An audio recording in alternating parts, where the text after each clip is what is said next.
Hello, everybody, and welcome to part 2 of our webinar series for leveraging influencers at all stages of the marketing funnel. Thank you for joining us for the second week if you were here last week. And if you weren't here last week, thanks for joining us today. And if you do end up wanting to get the recording from last week after you hear today's webinar, do feel free to email us afterwards. We will be happy to share it with you. So a little bit of housekeeping just before we get started. My name is Erin Ledbetter. I am Senior Vice President here at Carusele, and I am responsible for product development and product strategy. So I am putting together a lot of the strategies for our client work and working with my team to execute on these programs. So very well versed in trying to figure out how we create an influencer program to meet your objectives. If you are having any questions today as we go through the webinar, you should please feel free to drop those questions in as we go. We'll save some time at the end to do some quick Q&A. So if you look in the Zoom bar that should be somewhere on your screen, it floats around in different places depending on who you are, but click that little Q&A icon and you can drop questions in there and we'll get to as many as we can at the end. Additionally, we are recording today's webinar, so we will send you that recording after. Don't feel like you need to scramble to write things down. You can come back and listen to me anytime you want, if you want to. And then you can also tweet us today at Carusele, spelled the funny way that you see right here. Please use the hashtag influencerwebinar to get our attention. And if there's questions that come up, we'll try to grab them there as well. So I want to start off today just so I understand who I'm talking to. Would love to understand for the influencer programs that you guys are generally running, what is the primary benefit? So I'm going to start a quick poll here. And you can real quick, A, B, C, or D, or E. I guess I have 5 answers here. Real quick, tell me what the primary benefit of your current influencer marketing efforts are. Give everyone just another second to answer this poll. Seeing it come in. 5 more seconds. Okay, everybody, thank you. So I'm seeing that we've got most folks that are on today's call are landing in the brand awareness bucket. So I'm guessing that you guys are probably here because you're trying to figure out how to get out of that bucket. So I hope that today I will be able to help you do that. How do we start to move people further down the funnel through an influencer marketing campaign? If you were here last week, you heard my spiel about how old I feel when I realized that influencer marketing is almost 15 years old.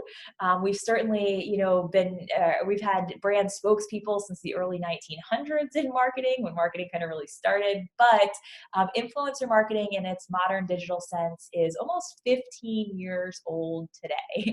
And there are some marketers who love influencers, and for good reason. We see that about 19% of total content consumption actually goes to content that's been created by influencers. So, definitely a really powerful channel in terms of reaching audiences. 92% of influencer marketers do feel like their campaigns are effective. Yet how we're defining success, I know, has been quite a challenge. And we see brands' budgets continue to increase as they're spending more and more on influencer marketing.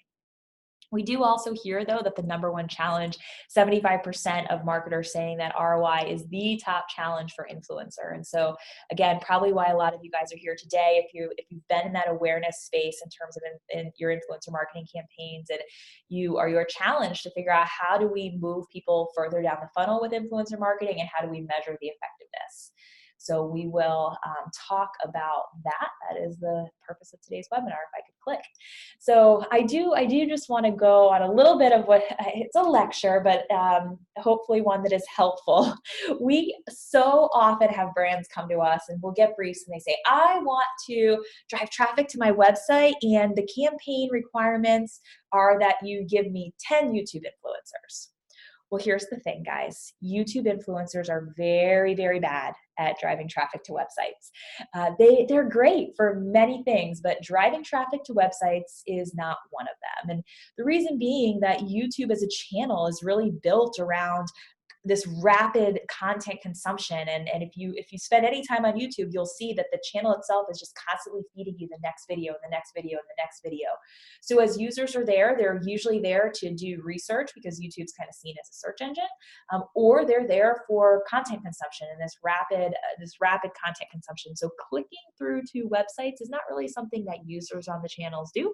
And YouTube influencers, not really in their best interest to drive traffic over to your website either.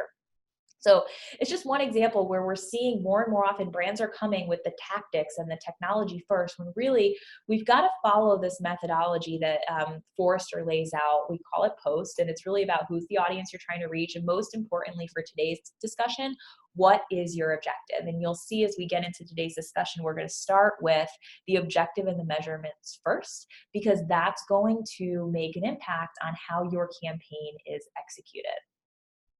So one of the things that if you guys are really focused on the consideration part of the funnel right now, we see a lot of brands are counting engagements as the best metric they can get to for whether or not influencer content has driven brand consideration.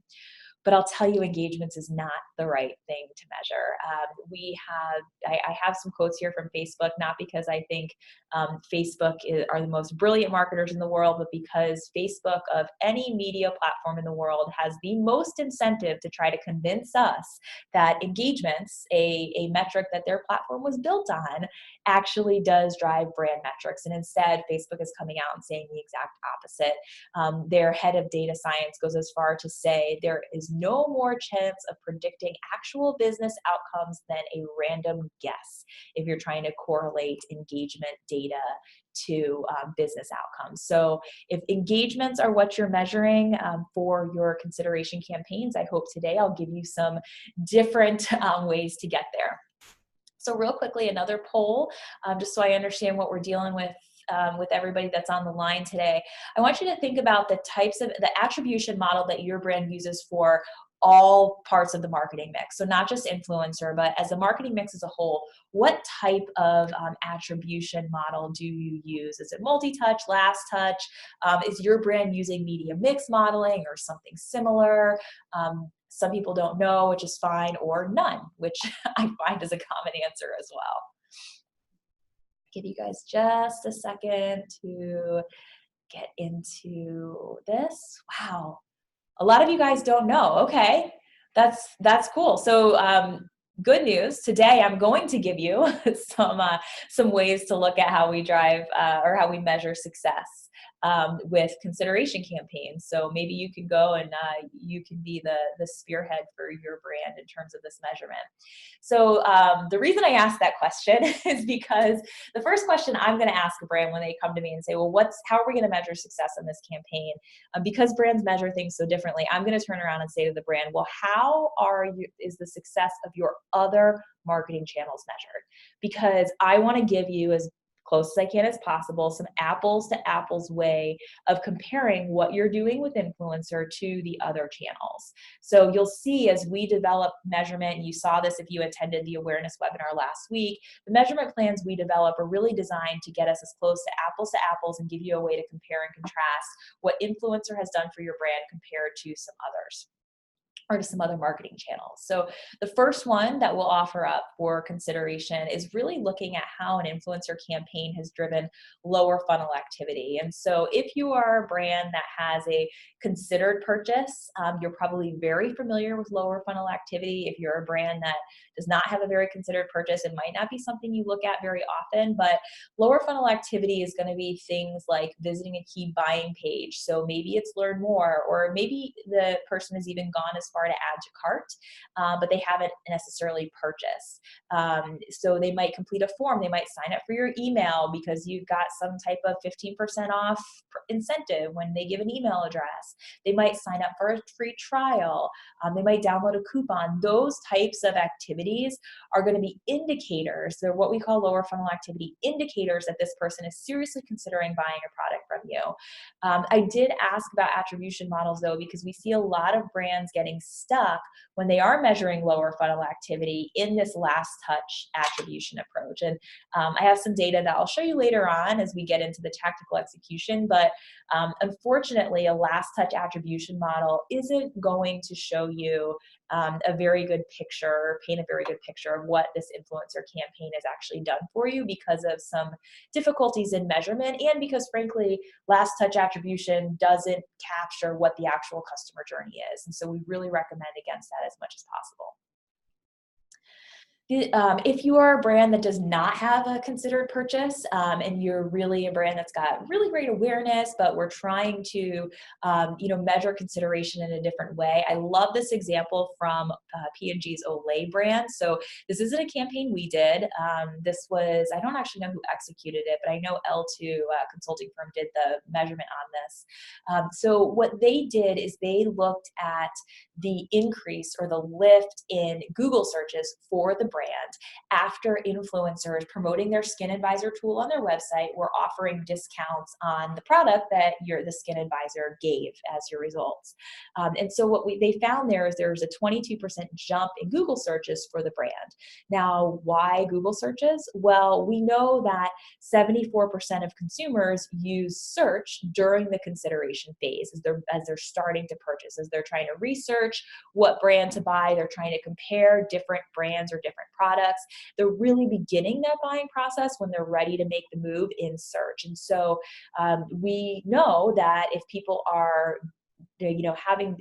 creating these searches for the brand, and we can correlate it to when the influencer campaign ran, it's a really good indicator that the influencer campaign was driving that consideration.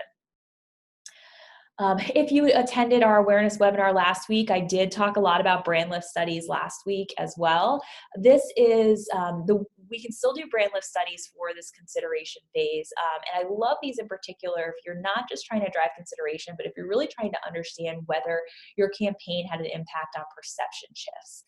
So some of the key things with these brand lift studies, you have to be able to understand the audience, not just who you intended to target, but who your campaign actually reached. And so for Carusele, we have what we call engaged audience profiles that help us understand who the campaign actually reached.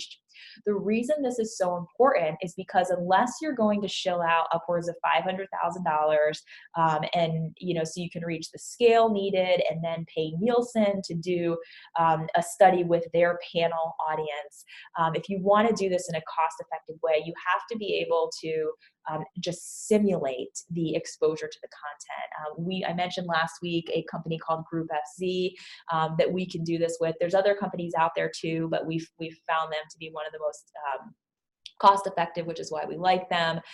The way it works is you create an exposed group and a control group, and you expose the exposed group to a news feed like simulation where they actually are exposed to the influencer content. And then you're able to see whether pre-exposure and post-exposure, whether their perception shifted, whether the product got added to their consideration set. So these simulated studies are a really great way to understand whether the content that was published by the influencers was capable of driving those changes with the audience that it got in front of. There are other metrics that you want to look at when you're doing a consideration campaign as well. These metrics are not going to be indicators of success, but they are indicators of the value that the campaign also gave, that kind of added value the campaign gave to your brand. They can offer insights to help you understand some of the content and how things performed, and they can help you understand the scale. So in the value side of things, we look at content value and web traffic lift. I spent a lot of time on those last week, so I won't talk more about them today. Similarly, influencer performance and engaged audience profiles. Verbatims, though, this is something that is super key to a consideration campaign. And the reason being that, and I love the verbatims over looking at something like engagements, because we'll see content where the engagements are through the roof. They have an incredibly great engagement rate. And then you look in the comments and you see that everybody is talking about how beautiful this influencer's red dress is. But the whole point of the post was about the snack she's eating. Nobody understood that the snack was delicious and healthy and tasted so wonderful. They all thought her dress was beautiful. Well, here's the problem. That tells me that just because this post got great engagement, it didn't actually do anything for driving consideration. So those verbatims in terms of insights are super key for us at Carousel as we're trying to make decisions about what we're going to amplify, because they tell us what pieces of content actually did what we intended them to do. On the scale side of things, just understanding how many influencers, pieces of content, and those true view impressions are really key to understand the broad reach that the campaign could have. So I mentioned earlier that the reason we start with objectives is because we've got to understand what we're trying to measure in order to structure a campaign that can allow for that measurement. And so not all campaigns are going to look the same depending on what you're trying to achieve. So in a consideration campaign, I'm going to skip through some of this just for time's sake today. And you guys, if you attended last week's webinar, you heard me give my spiel about kind of the high level structure of how campaigns need to be different than traditional influencer campaigns. So I'm going to skip through that and dive right into the types of content that you should be creating for a consideration campaign. So, if you're doing an awareness campaign, you might just have a bunch of Instagram posts. You might have a lot of social posts because we're just trying to get the brand name out there. We're trying to get the product out there. As we're getting into a consideration campaign and we're trying to move people further down the funnel, we need more space to be able to get all those reasons to believe, the why about your product and your brand. We need more space to communicate that. And so we find consideration campaigns are most effective when we have that long form content, either in the form of blog content and or in the form of video content, where we have more space to get those key messages across. We also know that people that are in that consideration phase are going to spend more time with this content because they're trying to learn and understand the differentiators for your brand. So your content when you do one of these campaigns is going to look very different than an awareness campaign. It's also important that we test and score every piece of content. As I shared with that red dress example before, not all content's created equal, even if it does have great engagement. So for us, as we're looking to get the right content in front of the right audiences, we need to understand which content is most effective at driving our objectives. So for Carousel, we use what we call a double float test model. Those of you who are clients of ours that are on the call today, because I know some of you are, you guys are very familiar with this model, but we really look at the influencers' audiences as a focus group. Just tell us which pieces of content are driving that consideration among that audience, and that's the content that we're going to choose to invest media dollars behind, which at the end of the day is what's going to get you the most effect coming out of the campaign. And then from there, we also optimize all the media that's being run. If I could click forward here. Sorry guys, my mouse isn't cooperating. Let's talk about media for a second, though. A lot of times brands will come to us and they'll say, hey, we want to be able to put media behind this content, so we need you to make sure that we're whitelisted. Make sure the influencer tags us with the branded content tool. Here's the problem with that. So Facebook gives us this great branded content tool, and of course, in Facebook's best interest, let's brands start spending media dollars, not just with the influencers, but let's spend it with Facebook too and get more eyeballs on this content. The problem with the branded content tool and just simply hitting the boost button, and this is the problem too if you're using a third-party software to run any of this media, some of these problems occur as well, but you're very limited in the targeting. So I mentioned the double float test that we use here at Carousel. Part of that double float test is testing a variety of different audiences. If you're simply hitting the boost button, that's not something you can do. You're limited to one defined audience. You also have limitations on time control. We worked with brands like meal kits before, and that 4 o'clock hour is super important for the meal kit brands, that we are hitting people during that time when they're in the right mindset to figure out, what am I doing for dinner tonight? Well, you can't day part, you can't week part or anything like that if you're just hitting the boost button. You have no creative optimization. You have to go straight with whatever the piece of content is that the influencer posted, and then the influencer can see every single dollar you spent. They can see all your targeting. They can see anything. So if you worry about confidentiality at all, you've kind of lost it in this case. So we feel it's very important to go with more native forms of advertising, and not just native ads, but also take the content and publish it through Business Manager, for example, and run it that way from the influencer's handles. You do have to have a certain type of relationship with the influencers to do that. But that allows us to meet what we call the mindset in the moment. It allows us to meet audiences where they are and when they are most receptive to our message. And it allows us to do different types of optimization. So it's not just about the content and the creative and the placement, but also about the ad unit type that's going to drive those conversions. We can optimize and tweak all those things if we are running the ads through traditional advertising means. The Facebook pixel, some of you on this call are going to laugh because you probably have bosses that think the Facebook pixel reports nothing of value to your brand because it so overstates everything. We can talk about that next week when we talk about conversion on influencer campaigns and how we work the Facebook pixel into actually measuring conversions. But for consideration campaigns, the biggest thing here is that we can measure what happens not just when someone clicks through to your site and the activity they take, but what's the activity that someone takes if they were simply exposed and never clicked through to your content. And that's important because we see that on average, only about 30% of conversions that can be attributed to an influencer campaign came from audiences who clicked through at all. And even that 30% don't all purchase right away. So it's really important that we have this Facebook pixel data when you're running at least Facebook and Instagram ads to help us understand the effect the influencer content had of people who maybe were exposed but didn't actually click through. I mentioned leveraging the engaged audience profiles earlier for the purposes of running these brand lift studies so we can really understand who we reached, but they're also really important. One of the things we do with them is build lookalike audiences.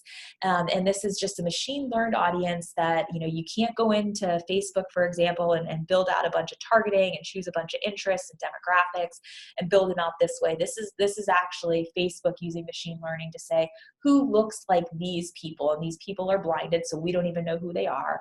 But what we find is that these lookalike audiences tend to convert twice as good as just the basic audiences that can be built within a media platform. And part of that's because there's a lot of signals that can't be checked boxes on, or can't have boxes checked that let us know that these people might be primed and ready to buy. They're probably already brand aware, and they're at a place where they're open to start considering your product.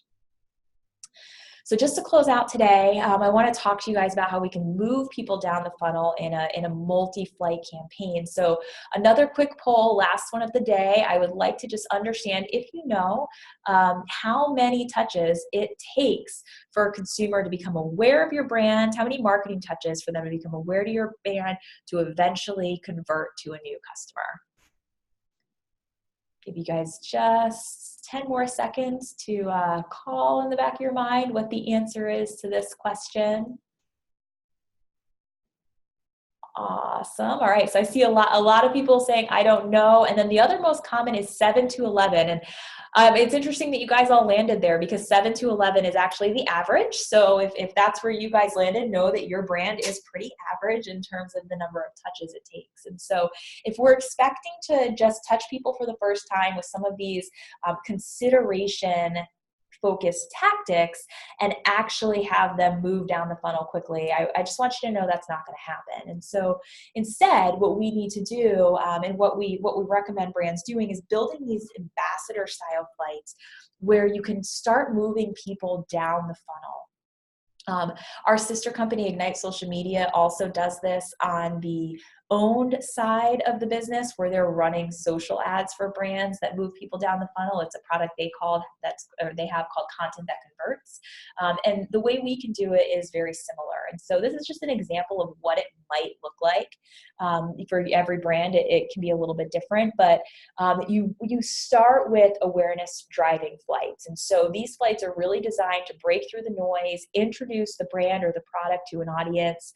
They're built with scale in mind. So it's really about diversity of the influencers, diversity of the content, diversity of the messages, diversity of the audiences, very, very broad to really understand, get in front of as many people as possible and start to figure out and collect data on who's moving down the funnel and how's that happening.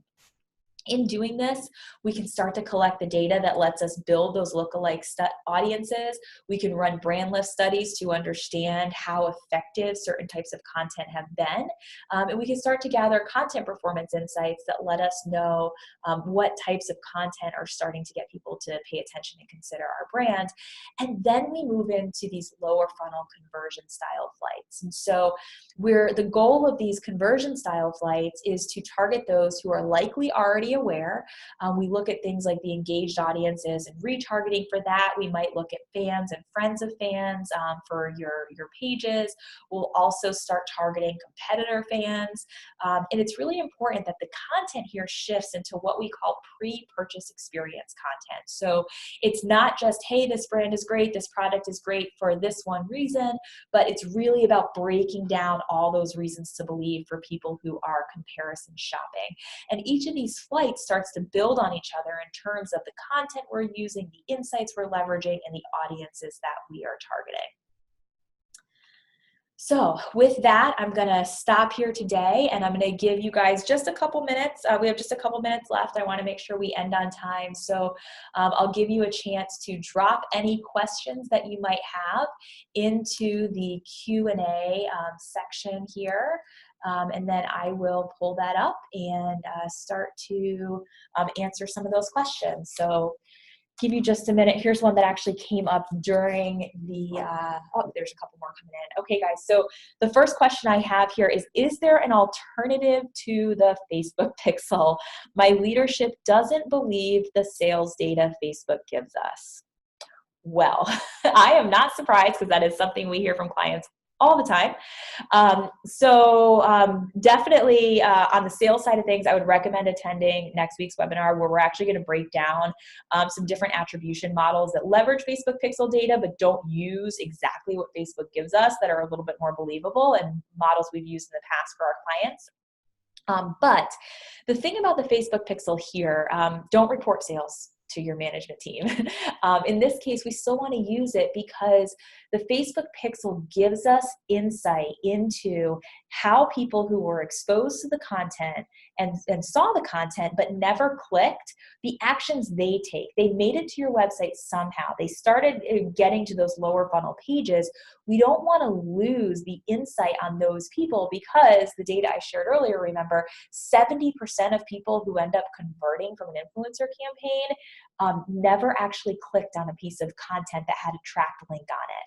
So that Facebook pixel, it gives us this variety of data that we can't get if we're just looking at people who clicked on a tracked link. So definitely recommend using the Facebook pixel. I understand why your leadership team probably doesn't believe the sales data because it's pretty inflated, but we will also talk about different ways to manipulate that attribution data for the Facebook pixel next week in our sales webinar.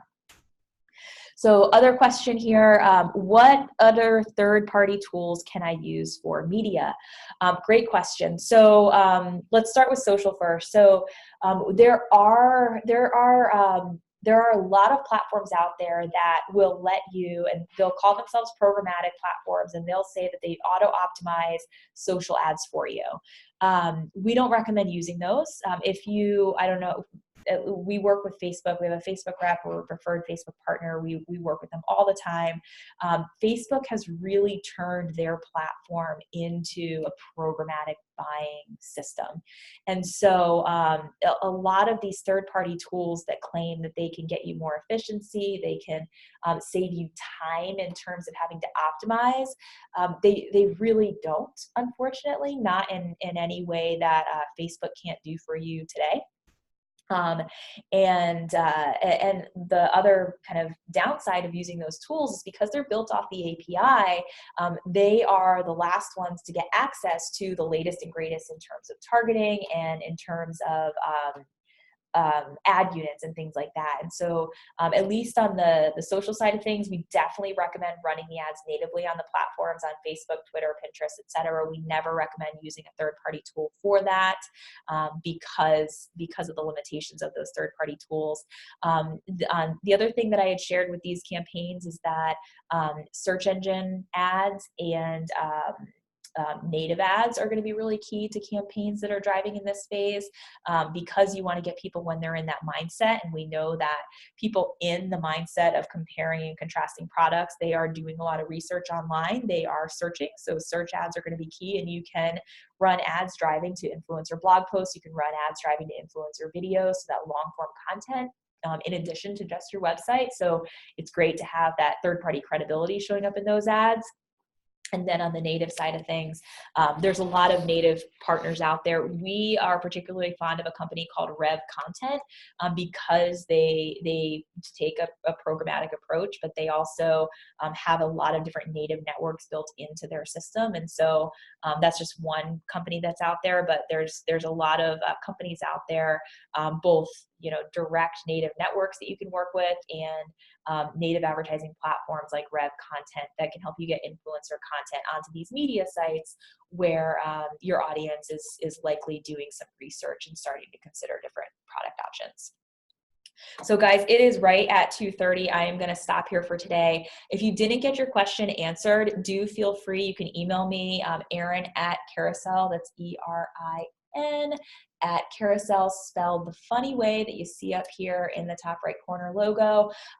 In addition to today's recording of the webinar, we will be following on with an ebook as well. So everything I said in short form in a PDF version, so you don't have to try to go listen to a 30-minute webinar to remember what I said either. And a reminder, if you are interested in joining for next week, where we're going to be talking about influencer for conversion metrics, that will be next Wednesday at 2 o'clock. So I hope to see everybody there. Thanks for joining, guys.